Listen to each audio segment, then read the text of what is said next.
안녕하세요, 블로거 라스카도르입니다. 오늘은 논란도 많고 인기도 많고 그리고 관심도 많은 소나타에 대해서 이야기들을 해보도록 하겠습니다.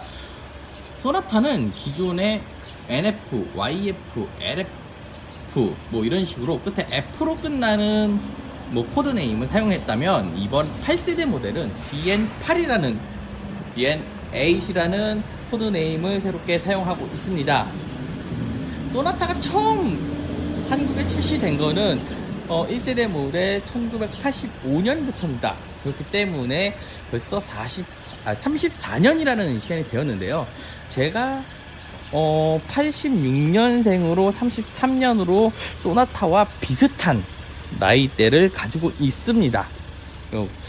소나타의 경쟁 모델은 말리부나 K5로 이제 알려져 있는데, 사실 이번 소나타는 한국 시장은 뭐 당연히 파는 거고, 그리고 사실 주 타겟은 미국 시장이 주 타겟인 게 사실은 맞는 것 같습니다. 그렇기 때문에 북미 시장에서는 어코드나 캠리와 경쟁하는 모델이기도 합니다. 소나타는 이번 소나타는 화이트 크림, 슈머링 실버, 햄턴 그레이, 녹턴 그레이, 옥스포드 블루, 미드나잇 블랙, 프레임 레드, 그리고 오늘 시승하는 글로잉 옐로우까지 총 다양한 컬러를 가지고 있습니다. 그 중에서 화이트 크림 컬러하고 플레임 레드 컬러 같은 경우는 옵션으로 8만원 정도가 추가되는 금액을 가지고 있는데요. 8만원 받을 것 같으면은 뭐하러 봐도 그냥 받지를 말든가, 그냥 만들기가 싫은 건가? 약간 이런 생각이 좀 들기도 합니다. 내 말이 맞아 안 맞아? 사실 이 옐로우 중형 세단에서 옐로우 컬러를 미는 차량은 폭스바겐의 아테온이 사실 요즘 옐로우 컬러를 밀고 있고, 레드 컬러는 푸조 508이 밀고 있습니다. 그러니까 두 차량 모두 이제 북미 시장 그리고 글로벌 시장에서 프리미엄 세단으로, 약간 플래그십 세단으로 바뀌었죠. 이제 폭스바겐 아테온도 이제는 뭐 페이턴 같은 경우는 중국에서만 판매가 되기 때문에 플래그십 모델이 되어버렸고, 푸조 508도 플래그십 모델이기 때문에 상당히 플래그십 모델이지만 이제 젊은 층을 공략할 수 있게 좀 화려한 컬러를 사용하는 게 요즘 디자인 대세 중 하나가 아닌가 싶습니다. 오늘 시승할 차량은 인스퍼레이션 옵션으로 3,289만원, 3천만원 약간 넘는 금액이라고 이야기를 할 수 있는데요. 여기에 빌트인 캠과 파노라마 선루프, 그리고 플래티넘 옵션이 있는데, 플래티넘 옵션은 HUD하고 서라운드 뷰, 그리고 후측방 모니터, 이제 깜빡이를 켜면 이제 계기판에서 이제 왼쪽이나 오른쪽을 보여주는 이런 기능들을 총 다 하면 3,572만원입니다. 뭐 여기에 뭐 추등 녹색 끼고 못 끼고 하면 한 3,600, 700 정도는 그냥 넘어가는, 그래서 거의 4천만원에 가까운 차량이라고 보시면 될 것 같습니다. 이번 소나타 모델은 트렌디한 쿠페 스타일의 디자인을 완성을 시켰습니다. 기존의 중형 세단은 좀 더 있어 보이게 정장 입은, 슈트를 입은 듯한 느낌의 중형 세단을 표방했다면, 이번에는 되게 스포츠카 같은 느낌의 세단을 만들었습니다. 일단 패스트백 방식을 적용을 했는데요. 일단 패스트백 방식 같은 경우는 1930년도에 유럽 중형 세단에서 유행을 하다가 중간중간에 이제 머스탱이나 뭐 이런 차들에 적용이 되었었고요. 이제는 또 다시 한번 유행이 다시 오는 것 같습니다. 최근에 아테온, 폭스바겐의 아테온 모델이나 푸조 508을 보면 끝에가 되게 날렵한 스포트백 방식을 적용을 하고 있고요. 그리고 향후적으로 출시되는 국내 세단들도 아마 이런 식의 유행을 따라가지 않을까 저는 생각되고 있습니다. 1985년 1세대 모델로 소나타가 출시가 되었고요. 현재 이제 8세대 모델로 완전히 새로운 변화를 주고 있는데요. 전면 디자인에서 특징을 좀 본다면, 일단은 디지털 퍼스 캐스팅 그릴이라고 해서 약간 그릴의 느낌을 보면 에스턴 마틴이 연상이 돼요. 저는 많은 분들도 그렇게 생각을 하시고 있고요. 소나타 디지털 펄스 그릴 같은 경우의 특징은 기존의 소나타에서 보여줬던 이게 그릴에 대한 테두리가 눈에 없습니다. 테두리가 없고 범퍼에 그냥 적용된 모습을 가지고 있고요. 사실 그릴이 여기 이 번호판 하단에서 끝난 게 아니라 이 라인을 중심으로 끝에 부분으로 이제 프론트 립까지 적용되는 모습을 보여주고 있습니다. 사실 이 라인에서 끝까지 연결돼서 저 끝까지 연결되어 있는 라인은 사실 저는 별로 그냥 디자인성으로 차가 낮아 보이는 느낌을 줄 수 있어도 저는 마음에 안 들었는데요. 소나타 1.6 모델 1.6 터보 모델에서는 저 부분이 사라지는 것을 보면 아마 소나타 N라인이나 소나타 N이 나온다면 저 라인은 없어질 겁니다. 저 라인이 없어지고 아마 이 범퍼의 이 부분이 굉장히 공격적으로 변화되지 않을까 싶습니다. 간단히 얘기하면 사실 이 라인에서 이렇게 연결돼 여기까지 디자인을 보여주고요. 근데 여기서부터는 사실 크롬입니다. 크롬 라인이 차량 전체를 하나의 선 하나로 꼭 이어지는 듯한 느낌을 주고 있기 때문에 전체적으로 통일감이나 새로운 디자인의 변화가 상당히 만족스러운 것도 사실입니다. 다른 분들이 사실 얘기를 잘 안 하는 부분 중 하나가 있는데요. 바로 헤드램프입니다. 렌터카나 아니면은 뭐 상향이 낮은 옵션에는 뭐 프로젝션 타입, 전구 타입의 프로젝션 타입이 들어가고요. 그리고 LED 타입이 두 종류가 있습니다. LED MFR 타입으로 타입하고 그리고 LED 프로젝션 타입인데요. 이 차량은 인스피레이션 최고 사양이기 때문에 LED 프로젝션 타입이 적용됐습니다. 자, 사이드를 한번 살펴보겠습니다. 차량의 사이드는 저는 사실 이 차의 디자인에서 가장 만족스럽지 못한 부분이 바로 프론트고 가장 만족스러운 부분이 바로 사이드입니다. 먼저 공격적인 캐릭터 라인이라고 하죠. 지금 보시면 이 라인들, 이 캐릭터 라인들이라고 하는데 이 라인을 사실 만드는 게 사실 되게 쉬워 보이지만 되게 어렵다고 합니다. 그냥 이 말이 좀 저도 사실은 전문가가 아니기 때문에 이거에 대해서 자세히 설명할 수는 없지만 이 라인을 접는 게 되게 어렵다고 하더라고요. 그래서 이 라인을 잘 접는 게 이 디자인적으로 얼마나 이제 힘든지에 대해서 예전에 디자이너 분께서 설명을 해주셨는데 사실 보면 일단 전면 프론트 휀다에서부터 리어 램프까지 싹 이어지는 듯한 느낌을 주고 그 하단에서는 중간에 좀 이게 딱 끊기는 느낌이 저는 이렇게 사이드 디자인을 잘 했던 브랜드인가? 라는 생각이 들 정도로 상당히 만족스러운 디자인을 가지고 있습니다. 소나타 8세대 모델은 전장 길이 4900mm로 7세대 기존 뉴라이즈보다 45mm 정도 짧아졌습니다. 그리고 공차 중량은 45kg 감소되었는데요.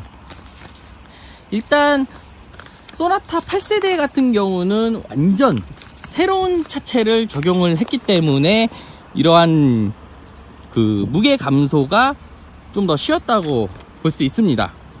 사실 기존에 2004년에 첫 출시된 NF 소나타부터 NF, YF, LF 이렇게 약 한 14년 동안 플랫폼을 하나를 썼습니다.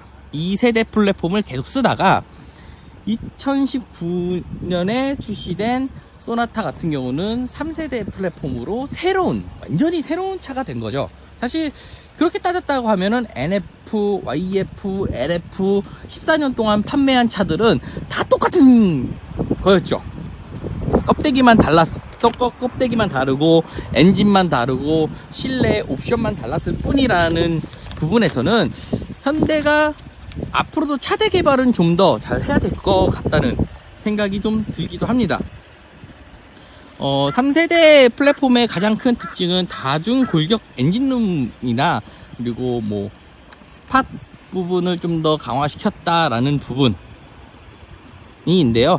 사실 안정성에 대한 부분과 실제 주행해보면 확실히 체감적으로 많은 변화를 준 게 느껴지기도 합니다. 하지만 우리가 플랫폼이 바뀌었다고 해서 한국 사람들은 우와 이 시에 플랫폼 바뀌었으니까 이거 무조건 사야 돼 라고 하지 않기 때문에 사실 현대에서도 그동안 플랫폼에 대해서는 굉장히 신경을 안 쓴 것도 사실입니다. 하지만 이제 현대가 발전하려면 플랫폼에 대한 부분도 많이 생각을 해야 될 것 같아요. 일단은 이 차량은 인스피레이션으로 가장 상위 트림의 옵션이고요. 일단 휠을 보면 요즘에 현대자동차에서 칭찬하고 싶은 거는 서스펜션하고 바로 휠입니다. 휠 디자인 정말 잘하는 것 같아요. 또 애프터마켓 예전에는 무조건 뭐 좀 튜닝 좀 한다 그러면 애프터마켓에서 휠부터 바꿨는데 이제 굳이 그럴 필요는 없을 것 같고요. 저는 일단은 휠보다 좀 더 눈에 가는 부분이 바로 휠캡입니다. 휠캡에 보면 약간 다이아몬드 같은 느낌을 주는 이 휠캡, 그리고 이 휠캡을 이렇게 만들면 금액적으로도 상당히 높아질 텐데 이러한 디테일링에 신경을 쓴다는 것 자체가 상당히 저는 좋은 평가를 주고 싶습니다. 이제 그러면 리어를 한번 살펴보도록 하겠습니다. 후면 리어 디자인은 처음에 유출 사진 공개되었을 때 볼보 폴스타 아니면 뭐 혼다의 시빅 같은 느낌을 줬다고 생각이 되는데요. 뭐 어떻게 보면 트렁크 라인을 가로지르는 라인은 링컨을 또 닮아 있기도 합니다. 그래서 사실 후면에서 아이덴티티를 주는 거는 굉장히 어렵지만 그래도 이걸 어디서 많이 봤다라고 생각되는 부분을 만든다는 거는 사실 하나의 단점으로 볼 수도 있어요.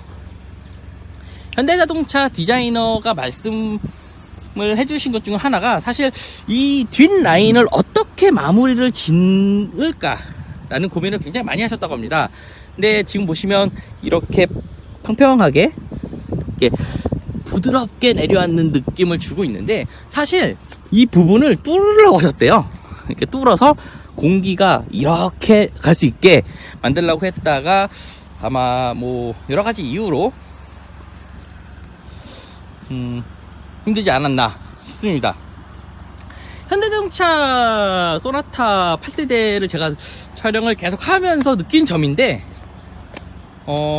볼보에 대한 느낌, 시빅에 대한 느낌, 그리고 아테온, 폭스바겐 아테온에 대한 느낌도 있습니다. 사실 기존에 현대가 엠블럼 밑에 소나타 이렇게 레터링을 넣은 적이 별로 없어요. 아니 제가 알기에 이거는 제네시스 지구공부터 시작된 방식인데 사실 소나타 메인 컬러도 옐로우고 그리고 엠블럼 밑에 소나타라는 이런 레터링을 넣은 거는 폭스바겐의 아테온을 굉장히 닮아 있기도 합니다. 때문에 여러 가지 다른 브랜드의 조합 요소가 상당히 많이 보이는 것도 사실입니다. 네, 이제 소나타 실내에 대해서 한번 살펴보도록 하겠습니다. 일단 스티어링 같은 경우는 호불호가 조금 갈릴 것 같아요. 근데 너무 스포티하지도 않고 너무 올드하지도 않은 디자인을 가지고 있습니다. 특히나 한때 요즘도 뭐 유행은 하고 있지만 보통 그립 부분에 이제 투톤 가죽이나 재질이 좀 다른 가죽을 사용을 하는데 소나타는 그런 디자인의 모습을 가지고 있지 않고 하나의 가죽으로 덮여 있습니다. 전체적으로 뭐 버튼 방식은 기존 현대와 크게 다름이 없고요. 안쪽으로 크롬이 달려 있어서 사실 여러 방식으로 스티어링을 잡을 수 있게 만들어 놓은 게 좀 특징이 아닌가 싶습니다. 이번 그 스티어링의 특징 중 하나는 전 차종이 버튼식 기어 노브이기 때문에 그 패들 시프트가 적용이 되어 있고요. 뭐 이 부분에 대해서는 뭐 팰리세이드도 마찬가지라 뭐 딱히 뭐 특별할 건 없다고 생각이 드실 수 있습니다. 하지만 이게 잘 보일까요? 그 라이트 버튼이나 아니면 이제 그 와이퍼 쪽을 보면 자세히 보시면은 이제 휠에서 제가 잠깐 얘기했었는데요. 뭐라 그러죠? 약간 다이아몬드 커팅 같은 느낌을 좀 주고 있습니다. 때문에 이런 좀 세세한 부분까지 신경을 썼나? 라는 생각이 좀 들 정도로 상당히 신경을 많이 썼구나. 뭐 같은 얘기죠? 그런 부분이 좀 들어요. 근데 뭐 재질상은 사실 그냥 하이고르시 사우르 재질이지만 그래도 이렇게 만드는데 단가가 조금 더 오를 텐데 라는 생각은 지워지지가 않고 있네요. 자, 계기판을 한번 살펴보겠습니다. 계기판 같은 경우는 12.3인치의 풀 디지털 계기판이 적용되어 있습니다. LPG 차량 같은 경우는요, 제가 알기에 이 계기판이 적용이 됐는데 렌트카는 아예 이 풀 디지털 계기판 그러니까 렌트카는 풀옵션을 구입을 해도 이 풀 디지털 계기판을 만나볼 수 없습니다. 때문에 소나타 8세대 모델로 렌트카를 타보고 싶다라고 하시는 분은 이 부분을 만나보실 수가 없으실 것 같아요. 전체적으로 뭐 기능에 대한 부분은 기존 현대차와 크게 다름이 없습니다. 근데 한 가지 좀 특이한 점이 있다면 속도는 260까지 되어 있고요. 근데 RPM이 반대로 되어 있습니다. 반대로 이렇게 되어 있는 브랜드가 제 기억에는 푸조였거든요. 근데 계속 제가 지금 말씀드리잖아요. 볼보, 푸조, 폭스바겐이 종합적으로 짬뽕되어 있는 차라는 느낌을 자꾸 주는 부분이 이런 부분이에요. 사실 많은 사람들이 신경은 안 쓰겠지만 RPM이 반대로 올라간다는 거는 RPM을 별로 중요하게 생각 안 하는 분들은 상관없습니다. 하지만 RPM을 좀 자주 모시는 분들, 특히 저 같은 경우는 연비운전할 때도 RPM을 굉장히 많이 신경 쓰고 뭐 수동 변속도 하고 이러기 때문에 이런 부분을 많이 신경 쓰는데, 이런 부분을 놓고 본다면 하나의 특징이 아닐까 생각이 되고 있습니다. 그리고 조금 또 아쉬운 부분 중 하나는 유류 게이지가 굉장히 작게 느껴진다는 걸까요? 게이지가 너무 작지 않나 라는 생각이 좀 들긴 하지만 전체적으로 12.3인치 계기판은 만족스럽습니다. 그리고 제가 인스퍼레이션 차량에 이제 플래티넘 옵션으로 이제 후측방 카메라가 적용됐다고 하는데요. 후측방 카메라 같은 경우는 K9이나 팰리세이드 아니면 지구에서 만났던 뭐 깜빡이를 넣으면 이렇게 후측방 카메라들이 연동이 되는 거를 볼 수가 있습니다. 사실 사이드미러만 봐서 이게 차량을 보는 거와 사각지대 뭐 알림이 있지만 이 부분이 습관이 되면 굉장히 편해요. 근데 사실 이게 차선 변경하면서 계기판을 보는 사람들이 많이 없잖아요. 그래서 이 기능이 얼마나 오래 갈지는 저는 모르겠어요. 하지만 그래도 고급 차량에 들어간 옵션이 고급 차량에 들어간 옵션을 선택할 수 있다는 점에서는 상당히 저는 칭찬하고 싶습니다. 또 하나 칭찬하고 싶은 부분은 아마 이제 드라이브 모드인데요. 기존처럼 드라이브 모드는 총 5개의 드라이브 모드가 있습니다. 근데 드라이브 모드를 변경할 때 이런 모션이라 그래야 되나요? 이런 부분이 굉장히 잘 되어 있어요. 딱 내가 드라이브 모드를 변경했을 때 내가 정말 변경했다라는 느낌을 딱 주는, 그냥 단순히 스포츠 모드, 컴포트 모드, 에코 모드 이렇게 해서 글자만 바뀌는 게 아니라 이렇게 스포츠 모드로 딱 하면 뭔가 터지는 듯한, 그리고 전체적으로 레드로 확 바뀌면서 내가 스포츠 모드를 확실히 타고 있구나 라는 거를 볼 수 있어서 상당히 만족스럽습니다. 그리고 이제 또 하나의 특징은 12.25인치의 가로 인포테인먼트입니다. 인포테인먼트 시스템은 점차적으로 이제 발전이 되고 있고, 이게 벤츠부터 시작인 것 같은데, 약간 인포테인먼트에서 계기판까지 하나로 이어지는 듯한 느낌은 이제 하나의 대세이자 유행이 아닌가 싶습니다. 뭐 SM6부터 시작된 세로형 같은 경우는 지금 세로형을 채택하고 있는 데가 이제 SM6, 그 QM6, 그리고 뭐 향후에 나온 뭐 르노 차량들이 세로형 디스플레이를 적용을 하고, 볼보도 이제 세로형을 사용을 하지만 대부분 회사들이 가로형을 사용하기 때문에 뭐 현대도 가로를 계속 밀고 나갈 것 같아요. 세로를 굳이 뭐 할 것 같진 않고요. 일단은 3분할 방식으로 굉장히 편리하게 사용이 가능하고요. 내비게이션 같은 경우는 상당히 큰다는 게 장점입니다. 근데 또 무엇보다 이번 소나타에서 만족스러운 부분은 카카오 아이 음성 인식 비서 기능이 적용됐다는 건데요. 스티어링 휠에 이 버튼을 눌러주시면 이제 카카오 비서가 뜹니다.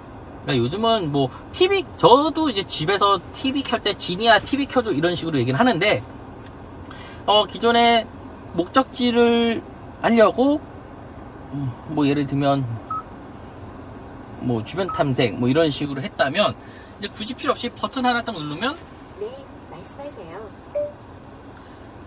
서울역으로 안내해줘.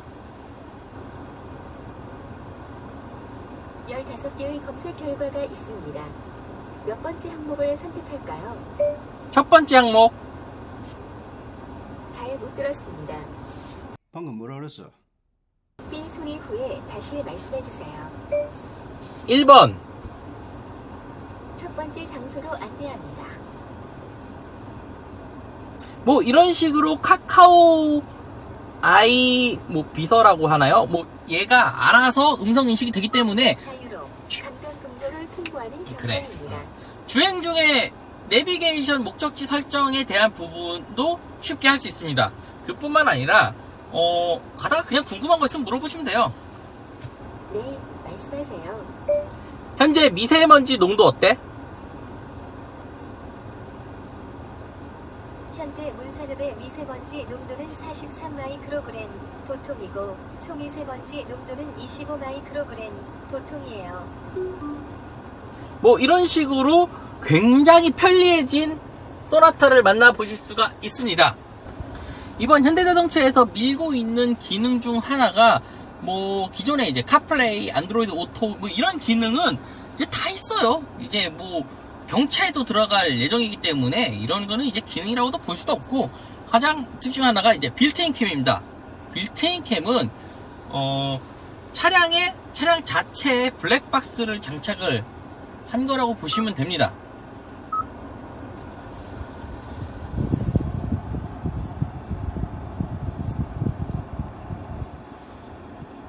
빌트인 캠을 눌러볼게요. 빌트인 캠을 눌러보면 이 상단에 이제 블랙박스가 있는데 사실은 잘 안 보이긴 하지만 전면에 따로 블랙박스가 존재하는 것을 볼 수가 있습니다. 그래서 이제 메뉴를 눌러서 실시간 영상으로 실시간 블랙박스 영상을 만나볼 수도 있고요. 그리고 전체적으로 잠시만요. 전체적으로 메뉴를 눌러서 백 타임랩스.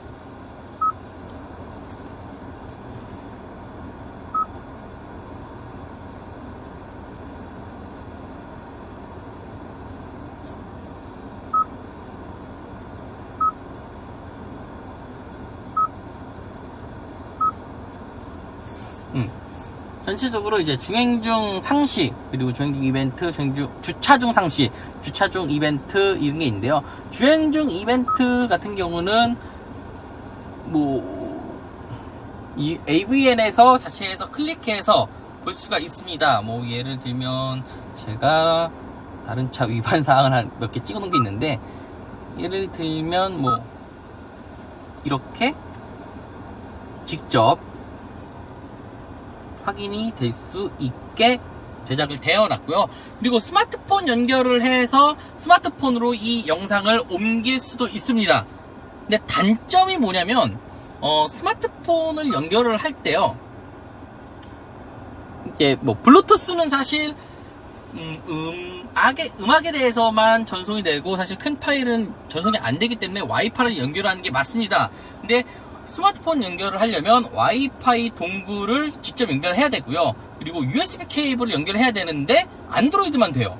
그러니까 와이파이는 안드로이드, iOS 둘 다 되는데 뭐 케이블을 연동하는 거는 안드로이드밖에 안 됩니다. 그래서 상실 이거는 좀 사람 귀찮게 하고 지랄이요. 업데이트가 되든가 아니면 개발을 하든가 약간 이래야 되는 아쉬움은 분명히 있습니다. 하지만 자동차 브랜드에서 블랙박스가 적용됐다는 것 자체는 상당히 놀라운 기능 중 하나가 아닌가 싶습니다. 자꾸 소나타에 대한 단점도 얘기하는데요. 소나타에 대한 장점을 한 개 더 얘기를 하면 블루투스 연결을 하잖아요. 그럼 블루투스를 2개로 연결을 가능합니다. 그러니까 제 핸드폰으로 연결도 가능하고 제 여자친구가 있다면 여자친구가 없지만 그래요. 여자친구 핸드폰도 블루투스 연결이 돼요. 그렇기 때문에 제 스마트폰으로 블루투스 음악을 듣다가 여자친구가 내 거 음악 듣자 그러면은 연결 해지하지 않고도 2개의 블루투스를 번갈아 가면서 들을 수 있다는 게 장점입니다. 자, 너무 많이 떠들었는데요. 공조기에 대해서 빨리 설명할게요. 그냥 공조기 같은 경우는 전체적으로 되게 지금 이게 하이그로시를 사용하니까 이렇게 먼지나 지문 같은 경우가 좀 너무 눈에 띄는데요. 슬림하지만 있을 거는 다 있게 직관적인 버튼 방식으로 사용하고 있고 열선이나 통풍 시트를 하나로 만들어 놓은 점은 상당히 만족스럽습니다. 그리고 에어벤트가 굉장히 얇게 디자인되어 있어 어떻게 보면은 바람이 좀 약하지 않을까라고 생각이 들지만 전체적으로 부족한 느낌은 없습니다. 그리고 스마트폰 충전 같은 경우는 기존보다 훨씬 더 빠르게 충전이 된다고 해요. 그래서 일반적으로 스마트폰 완충시키는데 무선 충전하는 경우에 3시간에서 3시간 반 정도 걸린다고 하는데 새롭게 좀 더 업그레이드 된 무선 충전은 2시간 반 정도면 충전이 가능하다고 합니다. 그리고 소나타의 특징 중 하나는 이제 아마 현대자동차에서 계속 사용할 것 같은데 버튼 방식의 그 기어 노브를 사용하고 있습니다. 그래서 PRNT인데 좀 불편하지 않을까라는 생각하시는 분들이 좀 많을 것 같아요. 근데 사용해보면 딱히 그렇게 불편하지도 않습니다. 하지만 저처럼 수동운전을 좋아하거나 기어 노브에 항상 손이 이렇게 가 있는 분들이 계셔요. 그런 분들은 뭔가 좀 심심해. 뭔가 좀 아쉬워. 왜 그것이 버튼으로 했을까라는 생각이 좀 들기도 합니다. 그리고 좀 아쉬운 거는 이게 죄다 하이그로 실어가지고 뭐만 만지면 지문이 묻어요. 그래서 만약에 소나타를 구입을 하신다면 여기에 보호 필름을 하시는 거는 저도 좀 추천을 드리고 싶습니다. 그리고 이 부분은 파킹 어시스트나 뷰, 그리고 뷰 같은 경우는 이제 주차할 때 좀 사용을 좀 하시겠죠. 그리고 드라이브 모드는 위 아래로 해서 드라이브 모드를 변경을 할 수가 있습니다. 그리고 오토홀드 기능을 잘 사용 안 하시는데요. 신호가 걸렸을 때 브레이크를 계속 밟고 있는 게 싫으시다. 오토홀드 눌러주세요. 오토홀드를 눌러주시면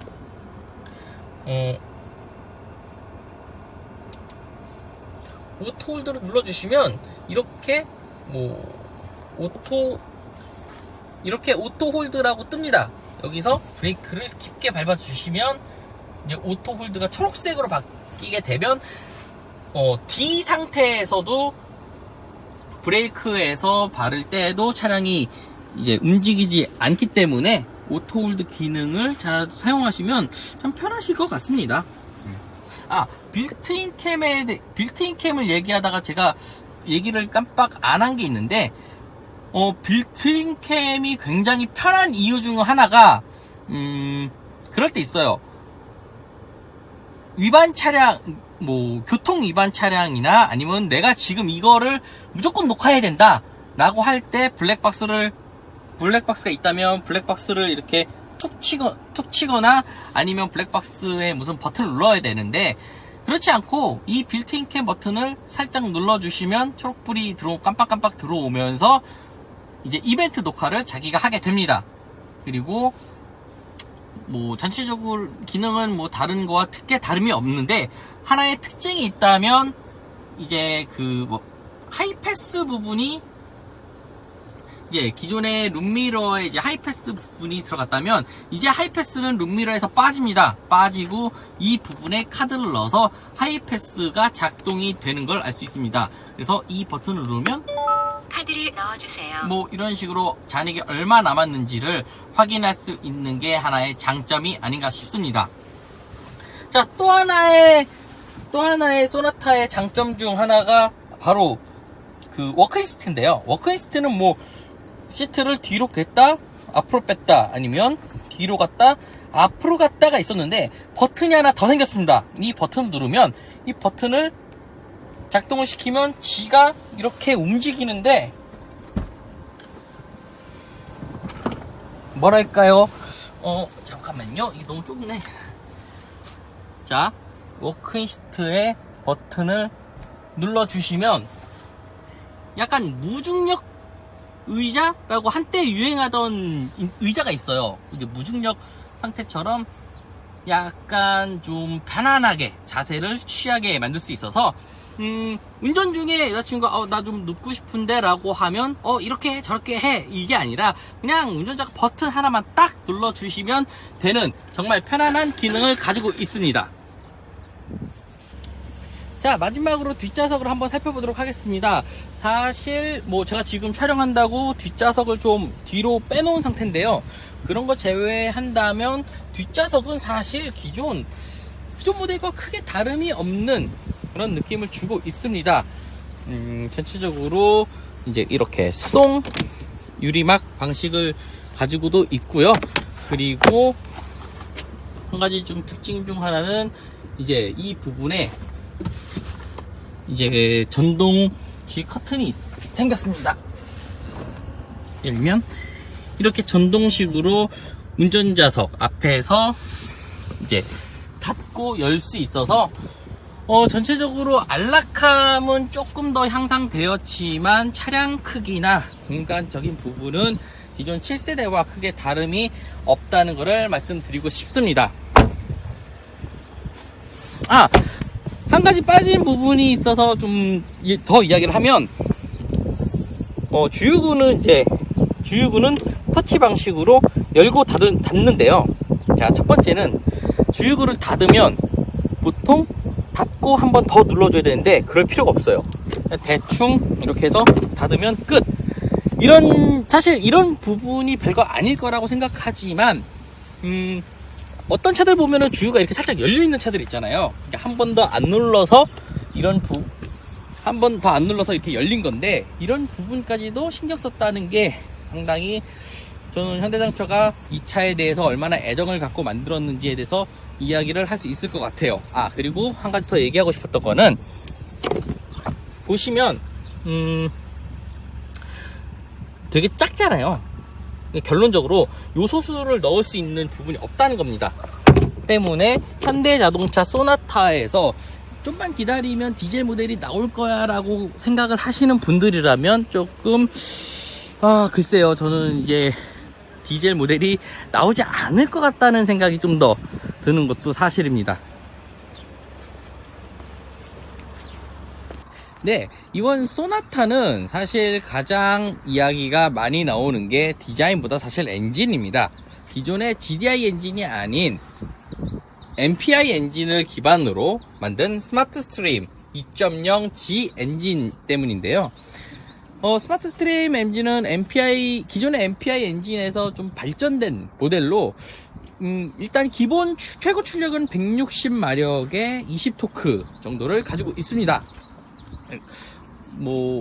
중형 세단에서 2.0이라고 해서 사실 너무 출력이 낮은 게 아니냐라는 의견도 있는데요. 경쟁 모델인 SM6 2.0 자연흡기 모델을 보면 오히려 10마력 정도 낮은 150마력의 20.6토크를 가지고 있습니다. 그리고 또 하나의 경쟁 모델인 말리부는 2.0 자연흡기 모델은 없고요. 2.0 터보 모델로 253마력의 36토크를 가지고 있습니다. 하지만 소나타의 새로운 2.0 스마트 스트림 G2.0 엔진의 가장 큰 장점은 바로 복합 연비가 아닐까 싶은데요. 복합 연비가 13km 정도가 됩니다. 그래서 SM6는 12.3km로 한 0.7km 정도가 높은데요. 실제로 정속 주행을 고속도로에서 해보면 약 한 최대 정말 발 컨트롤 잘해서 18km 정도라는 상당히 좋은 연비를 보여주고 있고, 시내 주행에서도 나쁘지 않게 12km 정도는 무난하게 뽑아주는 것을 볼 수가, 다소 부족하다고 생각이 되신다면 저는 1.6 가솔린 터보 모델이나 아니면 차후에 나온 소나타 N, 저는 제 생각에는 소나타 N이 한 275마력 정도의 모델로 나올 것 같고요. 그리고 1.6 터보의 디자인 변경과 그리고 서스펜션 이것저것 변경해서 1.6 라인이 1.6 소나타 N9 정도가 나오지 않을까라고 저는 추측이 되고 있습니다. 현대자동차 8세대를 시승을 하면서 느꼈던 부분은, 현대자동차가 예전처럼 대충 만들면 소비자들이 사겠구나 라고 생각하지 않는다는 거예요. 굉장히 많이 신경을 썼다는 것도 사실이고요. 기존에는 소나타를 만들면 소비자들이 살 대안이 없으니까 현대차를 사겠지, 아니면 안 되면 택시 만들어서 팔겠지라는 생각이 강했습니다. 하지만 제가 봤을 때 8세대 모델이 택시를 만들지 않는다고 발표했잖아요. 그렇기 때문에 사실 택시와 한국 소비자들을 봉으로 본다는 느낌, 소나타를 제가 현대를 실드치는 건 아닌데 굉장히 많은 부분을 신경을 썼고 안 보이는 부분도 신경을 많이 쓴 것은 사실입니다. 하지만 여전히 아쉬운 점은 바로 엔진 그리고 미션인데요. 엔진의 2.0 같은 경우, 그러니까 일단은 단점을 얘기할게요. 엔진의 2.0 엔진의 160마력의 20토크는 사실 소비자들이 기대하기에 그래도 이 정도는 나가야지, 야 이게 차냐? 약간 이런 느낌을 줄 수 있을 정도의 세팅을 해놨습니다. 그리고 요즘에 수입 브랜드들 보면 8단 미션 넣고, 닛산은 어떻게든 CVT 미션 넣어서 효율성 올리고, GM 같은 경우는 자기네 가장 큰 경쟁사인 포드랑 경쟁하는데도 걔네들랑 힘 합쳐서 10단 미션 만들고 이러고 있는데 얘는 6단 미션을 넣었어요. 사실 스마트 스트림 엔진은 연비적으로는 굉장히 좋습니다. 하지만 6단 미션을 넣어서 효율성은 굉장히 떨어지는 것도 사실이에요. 그래서 아쉬운 부분은 분명히 남고 있고요.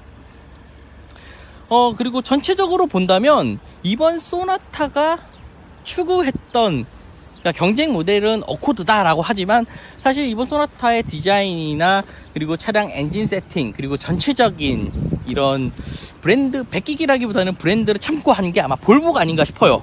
그러니까 예를 들면 이런 테일램프에 대한 시그니처에 대한 부분, 물론 이 소나타 레터링 이거는 폭스바겐과 메인 컬러 노란색은 폭스바겐 아테온을 굉장히 많이 따라한 것 같고요.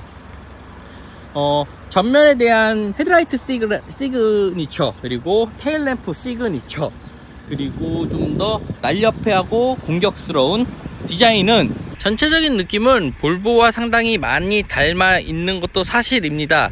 그리고 엔진에 대한 부분을 다시 한번 얘기했는데, 현대가 출력적인 부분에 대해서 엔진을 그렇게 못 만드는 회사는 아니에요. 그런데 스마트 스트림 2.0을 내놓은 이유는 제가 봤을 때는 내구성, 1번은 내구성이고요, 2번은 연비에 대한 부분, 그리고 제가 봤을 때 약간 테스트한다는 느낌이 좀 강하게 들기도 합니다. 그래서 2.0 엔진의 6단 미션은 사실 지금 사기에는 조금 아쉽고요. 1.6 터보나 하이브리드 모델 그 이상의 엔진이 나온다면 충분히 매력이 있을 것 같습니다. 소나타 만족스럽습니다. 전체적으로 점수를 준다면 저는 한 75점 정도를 줄 것 같고요. 부족한 부분은 이제 엔진과 미션의 다양성에 대한 부분을 기대하면서 오늘 시승기는 이렇게 마치도록 하겠습니다. 제가 지금 이번 시승기는 좀 새로운 장비 들로 사용해서 중간중간에 막 꺼지고 막 이런 부분이 좀 많아서 좀 죄송하고요. 다음에는 더 특이하고 더 재미있는 차량들을 가지고 리뷰를 더 하도록 하겠습니다. 감사합니다.